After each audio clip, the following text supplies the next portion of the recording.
राजनीतिक दलों को कंपनियों पर भरोसा नहीं है। राजनीतिक दलों का कहना है कि कंपनियां वो पैसे सरकार को देने, सरकार खर्च करेगी। हालांकि बहुत बड़ा सवाल ये भी है कि जब सरकार कोई पैसा खर्च करती है तो वास्तव में जो एंड यूजर है कितना बड़ा हिस्सा उस तक पहुंचता है। बढ़ते हैं अगली खबर की ओर। डॉलर के मुकाबले रुपए में लगातार कमजोरी कंपनियों और आम लोगों के लिए बड़ी मुसीबत बन गई है। घटती बिक्री के बावजूद कंपनियों ने दाम बढ़ाने का सिलसिला एक बार फिर से शुरू कर दिया है। जेके टायर और एशियन पेंट्स ने दाम बढ़ाने की शुरुआत की है।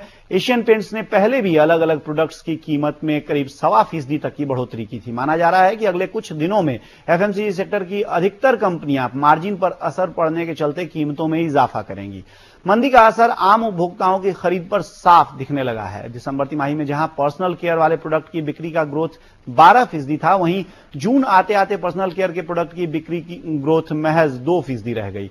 हालांकि कीमतों में बढ़ोतरी करके कंपनियों ने बैलेंस शीट पर ज्यादा असर नहीं बढ़ने दिया है।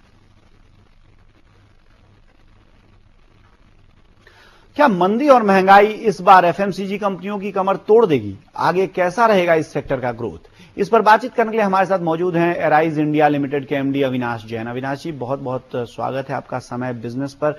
अविनाश जी, दिसंबर तिमाही में ग्रोथ डबल डिजिट में थी, जबकि अब ये सिंगल डिजिट में आ गई है। क्या मंदी एफएमसीजी सेक्टर की मुश्किलें और ज्यादा बढ़ाने वाली है आने वाले दिनों में?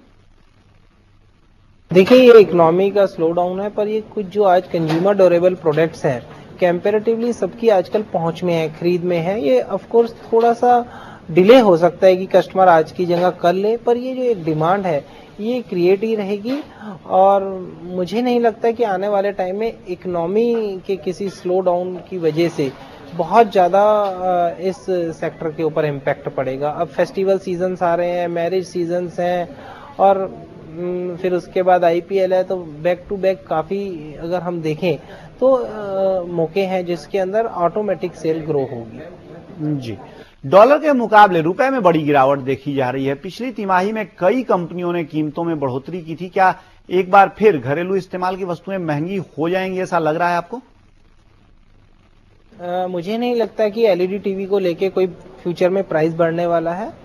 हमारे को अभी हम लोग प्रोडक्शन कर रहे हैं और प्रोडक्शन में हमारे को टैक्सेस की काफ़ी सपोर्ट है। और पीछे से प्राइस में भी जब slow down all over world wide slow down है, तो जो production picture tube production companies है वो भी उसके अंदर सपोर्ट कर रही हैं। तो ओवरऑल जो ये डॉलर का इम्पैक्ट पड़ना था, ये तो कहीं ना कहीं एवरेज आउट हो रहा है। मुझे नहीं लगता कि आने वाले टाइम में जो भी कंपनी इंडिया में प्रोडक्शन कर रही है उसके कॉस्ट के ऊपर कोई बढ़ने का इम्पैक्ट पड़ेगा। जी सर, चालू खाता घाटे को काबू में करने के लिए वित्त मंत्रालय इलेक्ट्रॉनिक गुड्स पे इंपोर्ट ड्यूटी बढ़ाने पर विचार कर रहा है। क्या आपको लगता है आने वाले दिनों में इलेक्ट्रॉनिक गुड्स का सामान और महंगा होगा? और अगर ऐसा होता है तो क्या यह डोमेस्टिक मैन्युफैक्चरर्स के लिए एक बढ़िया मौका है मार्केट में अपनी पकड़ बनाने का? देखिए, आज की तारीख में जो टैक्सेशन है गवर्नमेंट का, वो सपोर्टिव है इंडियन मैन्युफैक्चरर के लिए। आज हम एलईडी अगर इंडिया में मैन्युफैक्चर कर रहे हैं तो गवर्नमेंट ने हमारे को कस्टम जीरो की फैसिलिटी दी है। अगर हम रेडी यूनिट इंपोर्ट करते हैं तो ऑफ कोर्स उसके ऊपर आज कस्टम है, एक्साइज है।